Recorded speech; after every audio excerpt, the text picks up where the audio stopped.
This Hungarian self-propelled gun is considered to be one of the most effective combat vehicles of World War II. On April 21, 1944, near the Ukrainian village of Bohorodychyn, events took place that would long be remembered by those who fought there. A Soviet rifle battalion, supported by anti-tank artillery, was holding positions at the edge of the forest, preparing for an offensive. Soldiers were digging in, crews were deploying their guns, and officers were issuing orders before the attack.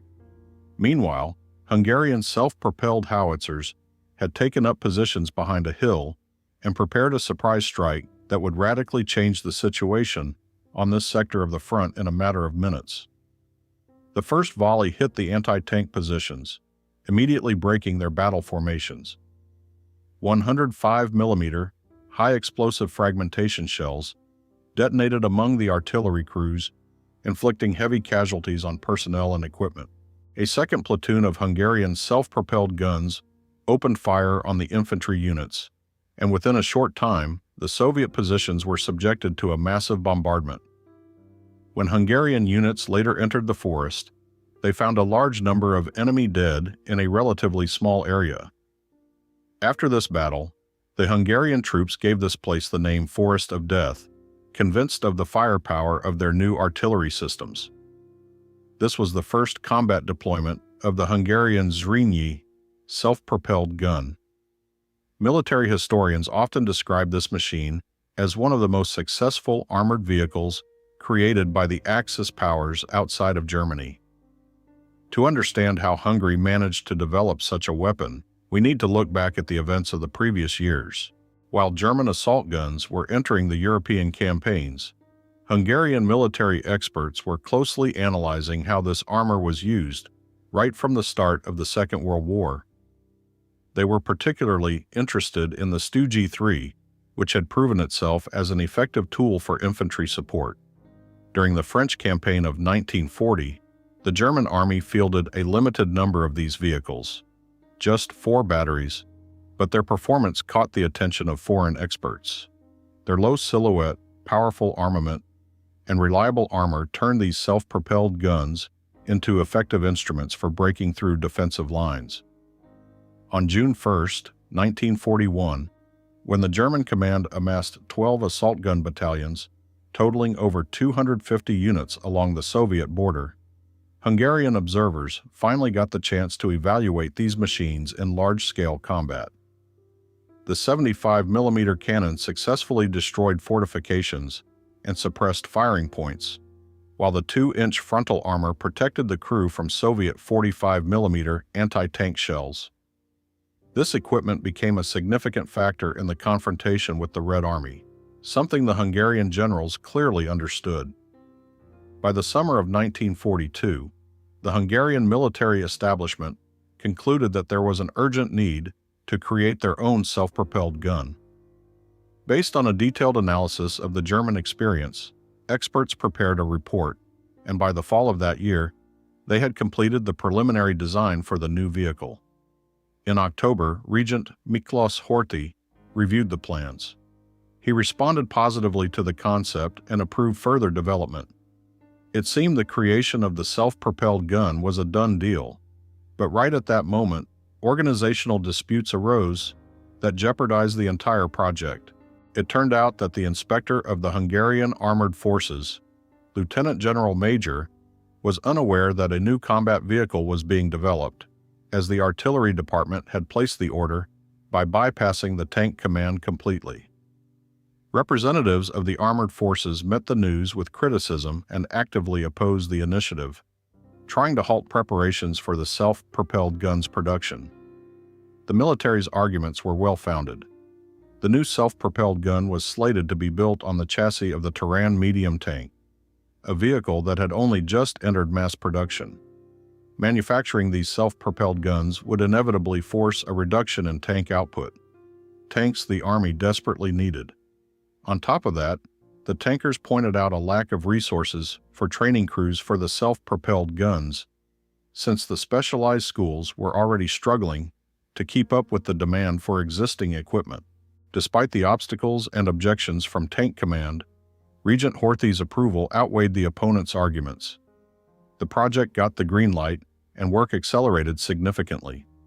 Just 3 months after the practical phase began, on January 28, 1943, the manufacturer rolled out the first experimental model of the new self-propelled gun, which met the military's requirements. The machine was named Zrínyi in honor of a famous 17th-century Hungarian commander.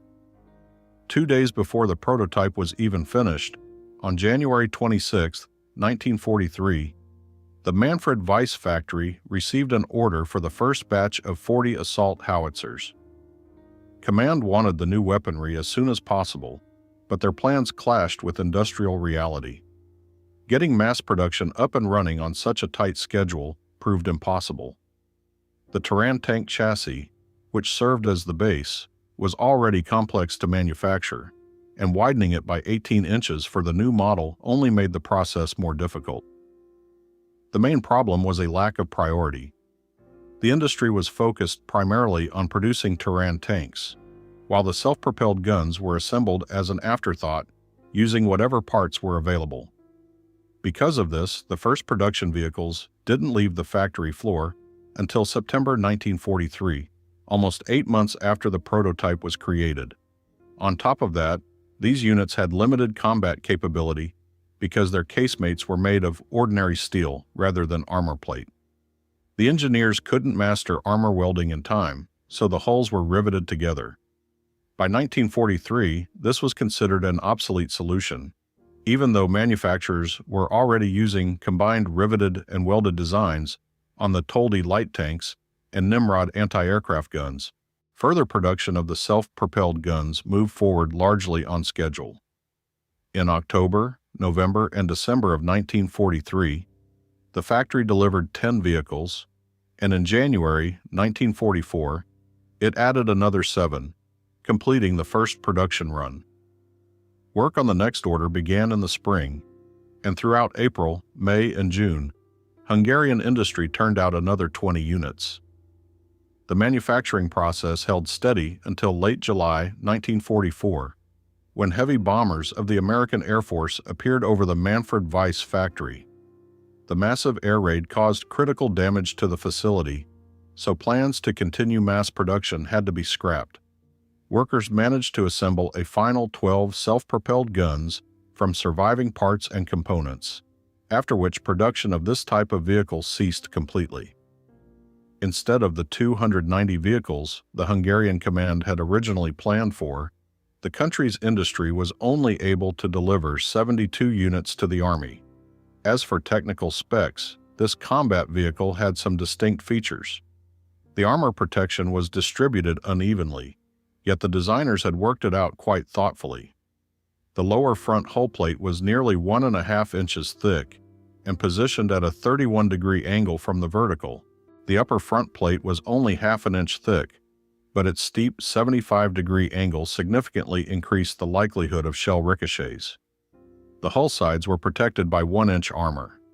The most heavily protected part of the design was the casemate, which took the brunt of the hits in combat. The front of the casemate was 3 inches thick with a 16-degree slope. The gun mantlet was 2 inches thick, and angled plates of the same thickness were located to the left and right of the front sheet.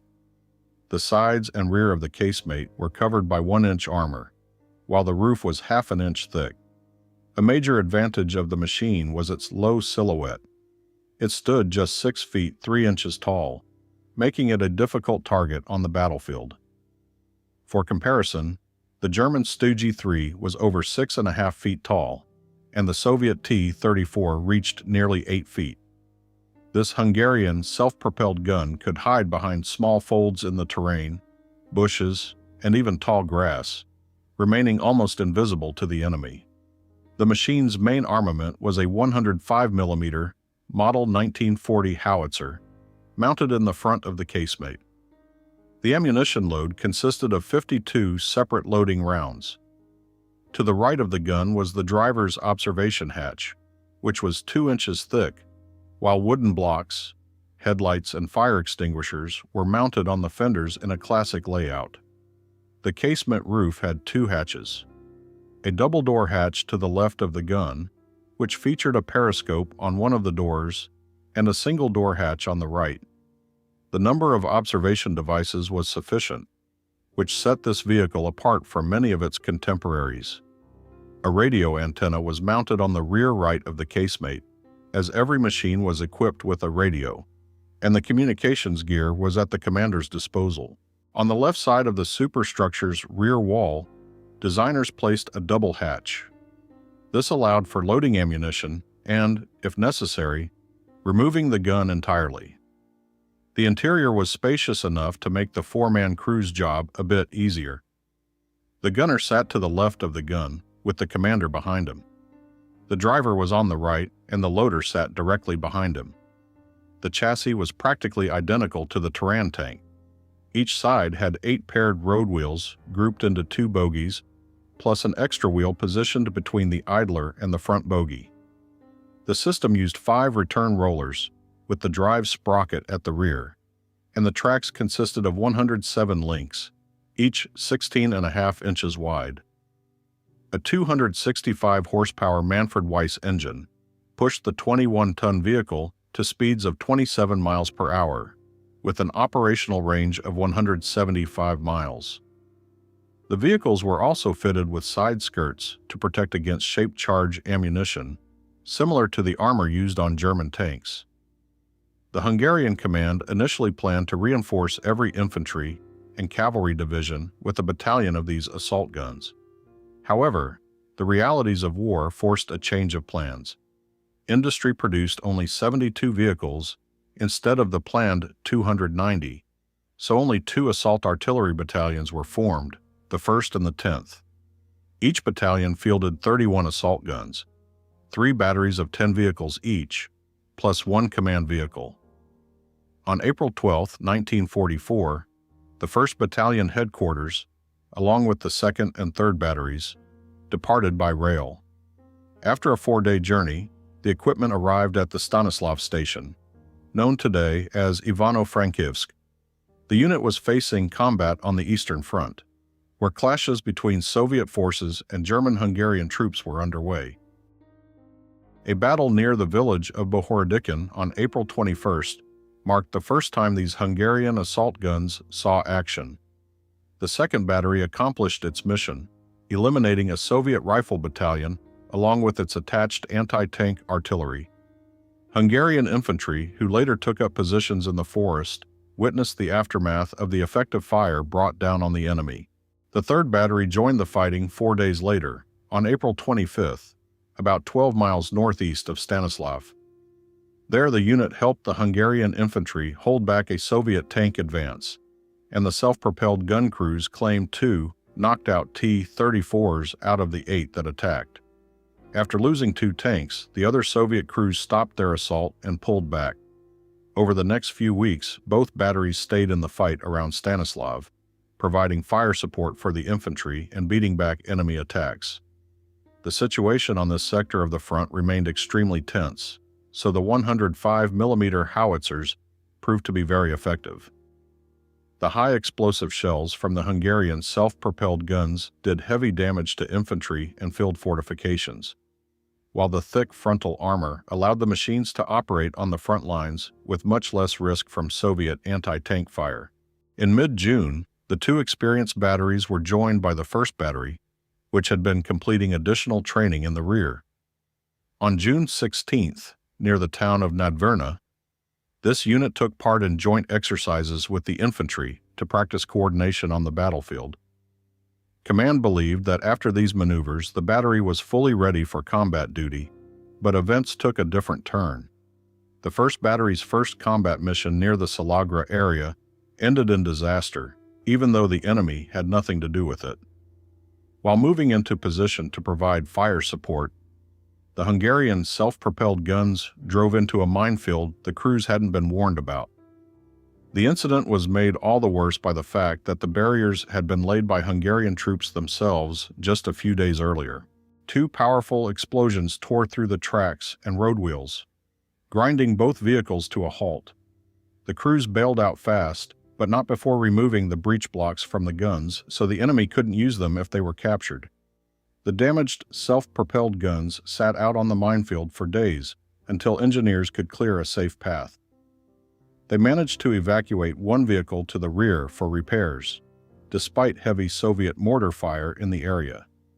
Repair crews worked in dangerous conditions, knowing just how valuable every single piece of equipment was. The second gun had to be left on the field. It was just too badly damaged for field repairs. This incident forced the Hungarian command to pay a lot more attention to coordination between their units. The fighting in July brought the battalion some local successes, but also heavy losses. Soviet air power dominated the skies, so the Hungarian crews lived under the constant threat of airstrikes. Il-2 attack aircraft went after any armor they could find, and during one of these raids, the commander of the 1st Battalion, Captain Baranke, was killed. The officer was caught in the open and mortally wounded by shrapnel from an aerial bomb. On November 22, 1944, the 1st Assault Artillery Battalion was officially named in his honor. A massive Soviet offensive began on July 21st, and the batteries were thrown into rearguard actions to cover the retreat of Hungarian and German units. The crews were constantly shifting positions, holding back the enemy with short barrages before falling back to avoid encirclement. The unit took casualties every day, and vehicles were being lost to shelling, mechanical breakdowns, and a shortage of spare parts and fuel. Repair crews were stretched to the limit, trying to get every damaged machine back into the fight. On July 24, 1944, a critical situation unfolded near the small village of Vinohrad. Soviet tank units had breached the lines nearby and were surging forward, threatening to cut off the Hungarian battalion from their main force. The battery commanders quickly assessed the situation and realized the trap was about to snap shut. Their only way out was an immediate breakout through a narrow corridor the Soviets hadn't managed to block yet. The Hungarian self-propelled guns swung around to face the attacking Soviet tanks and open fire. Even though the 105mm howitzers weren't designed to take on armor, at close range, their high explosive shells could still cripple the tracks or knock out the optics. The fight was short but intense. While one battery held off the advance, the other vehicles retreated west along dirt roads at full speed. By the time the last self-propelled gun cleared the corridor, Soviet tanks were almost right on top of them, but the Hungarian battalion managed to escape the encirclement. The retreat went on for several more days, and on July 29th, the remnants of the 1st Battalion reached the village of Vygota. The toll was heavy. Out of 21 self-propelled guns the battalion had started the summer campaign with, only 3 vehicles survived. Damage to the undercarriage left one vehicle dead in its tracks, while the guns on all 3 units were completely knocked out. For all intents and purposes, the battalion had ceased to exist as a fighting force. The crews looked over the twisted barrels and smashed sights, realizing that without major factory repairs, it was impossible to get these assault guns back into the fight. Meanwhile, the 3rd Battery was operating separately from the main force. After the fighting near Stanislav, command redeployed it to the Deliatin area, where Hungarian infantry were trying to hold a defensive line. The crews of the 3rd Battery fought several fierce engagements, providing covering fire for the retreat. When the Soviet advance made further defense pointless, the battery began to withdraw southwest, eventually reaching Transylvania, which was part of Hungary at the time. In September 1944, the political situation in the Balkans changed drastically. Romania switched sides to join the Allies and declared war on its former partners. Now, Hungarian troops in Transylvania were facing not just Soviet units, but Romanian ones as well. The 3rd Battery took part in several counterattacks against the combined Soviet-Romanian forces. However, facing overwhelming odds, command decided to transfer the 3rd Battery's surviving vehicles to the 10th Assault Gun Battalion, which hadn't yet seen combat. The 10th Battalion saw its first action on September 20th, 1944, in the Uj River Valley near the city of Khust. Soviet forces were pushing along the river valley, trying to break through to the Hungarian plain. So the Hungarian gunners were ordered to halt their advance. The first battle showed that the crews of the 10th Battalion had learned from the earlier experiences of the 1st Battalion. Using the terrain to their advantage and relying on the low profile of their vehicles, the Hungarian units struck hard at Soviet infantry and artillery. Even so, losses were unavoidable, and in that very first clash, the battalion lost one self-propelled gun. Over the next few days, the 10th Battalion fought rearguard actions, gradually falling back under the crushing weight of superior enemy forces. Villages, hilltops, and river crossings became defensive lines, held by the troops for as long as humanly possible. By early October, the remnants of the battalion, alongside other units of the 2nd Hungarian Army, retreated into the Sajo River Valley, where the front stabilized for a time. By the start of November 1944, the 10th Battalion was down to just one combat-ready battery. Stripped of their armor, these tankers and tankettes were stripped of their armor and were used as infantry. Stripped of their armor, these tankers and gunners fought on as foot soldiers. On November 5th, the 10th Battalion was redeployed to Miskolc, where street fighting was already raging. Soviet troops had pushed into the outskirts of this industrial hub in northern Hungary, and the two sides fought block by block. The Zrínyi self-propelled guns worked in close coordination with the infantry. The vehicles would roll into intersections to fire directly at fortified enemy positions. Their low silhouette offered a distinct advantage in the tight urban confines, making them much harder targets to hit. After several days of intense combat, on November 10th, Command pulled the battalion's remnants back to the rear to regroup and resupply. Command realized the need to preserve equipment and avoid risky attacks, since Hungarian industry had lost the capacity to replace losses with new production. Every surviving unit was of critical importance. By late 1944, the front line was closing in on the Hungarian capital. Soviet troops were enveloping Budapest from the north and south, signaling that a battle for the city was inevitable. Hungarian command pulled all available reserves back to the capital, including the remnants of both Zrínyi assault gun battalions. Aside from the 1st and 10th Battalions, the 1st Assault Gun Battalion also took part in the defense of Budapest. The structure of this unit reflected the Army's difficult situation. The battalion consisted of 3 parts. The 1st Company used heavy infantry weapons and operated as infantry. The 2nd Company was also infantry, and only the 3rd had 5 self-propelled guns at its disposal. These were the last combat-ready vehicles they managed to gather for the capital's defense. On December 24th, Soviet troops closed the encirclement ring around Budapest. About 80,000 German and Hungarian troops ended up trapped in isolation, including the assault gun crews. An intense urban battle of the Second World War began, lasting nearly 2 months and leading to significant destruction of the city's infrastructure. The street fighting in Budapest was vastly different from classic tank clashes on open terrain. Standard tactical schemes didn't work here.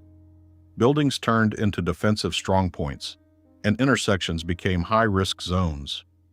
The self-propelled guns operated in small groups of 2 or 3 vehicles, providing fire support to the infantry as they stormed fortified structures. The 105mm howitzers proved incredibly effective at destroying barricades and firing positions set up in basements and on the ground floors of buildings. Soviet units methodically broke down the Hungarian defenses, block by block. The attacking forces brought up heavy artillery for direct fire, demolishing the buildings where the city's garrison had dug in. Hungarian self-propelled gun crews suffered heavy losses, not just from enemy fire, but due to a critical shortage of shells and fuel. The encircled forces were supplied exclusively by air, and the capacity of the transport planes simply couldn't meet the needs of the troops holding the line. January 1945 made the situation in Budapest even more desperate. Soviet troops seized the eastern part of the city, Pest, crossed the Danube, and began fighting in the western districts of the Hungarian capital. The German command made several attempts to relieve the encircled garrison, but Soviet troops beat back every counterattack. Hope for outside help faded with each passing day. Hungarian self-propelled gun crews fought on, completely cut off from reinforcements and facing a critical shortage of ammunition. When the shells ran out, the crews used their vehicles as mobile firing positions, laying down machine gun fire against the advancing Soviet infantry. When the weapons failed, the self-propelled guns served as armored carriers, evacuating the wounded under fire. Every machine was driven to its limit, used as long as it could provide even the slightest advantage to the defense. By early February, Soviet troops controlled most of Budapest. They had pinned the remnants of the Hungarian garrison against Buda Hill and the districts surrounding the royal palace. The last units kept firing from improvised positions among the ruins, but the outcome was inevitable. One by one, the combat vehicles were knocked out by Soviet shells, mines, and mechanical breakdowns that no one had the parts or manpower to fix. On the night of February 11th, the remnants of the Budapest garrison made a desperate attempt to break out of the encirclement. About 30,000 German and Hungarian soldiers moved northwest, hoping to punch through the Soviet lines. This breakout ended in disaster. Most of them were killed or captured on the snow-covered hills west of the city. Among the dead and captured were the last of the Hungarian gun crews, whose vehicles had long since been reduced to motionless heaps of twisted metal. On February 13th, organized resistance in Budapest finally ceased. Although isolated groups of defenders kept fighting in the city's basements and sewer tunnels for several more weeks, the outcome of the battle for the city had already been decided. Soviet troops destroyed or captured every Zrínyi self-propelled gun involved in the defense of the Hungarian capital. This marked the end of the combat history for this vehicle, which, in less than a year of active service, had managed to prove itself as an effective weapon and earn the respect of both its crews and the enemy. The statistics speak to the intensity of their use. Out of 72 units produced, not a single one survived the war in working condition. Today, the only surviving Zrínyi is preserved on display at Patriot Park near Moscow. It arrived there as a war trophy nearly 80 years ago, standing as a unique witness to those historical events and the development of armored vehicles of that era.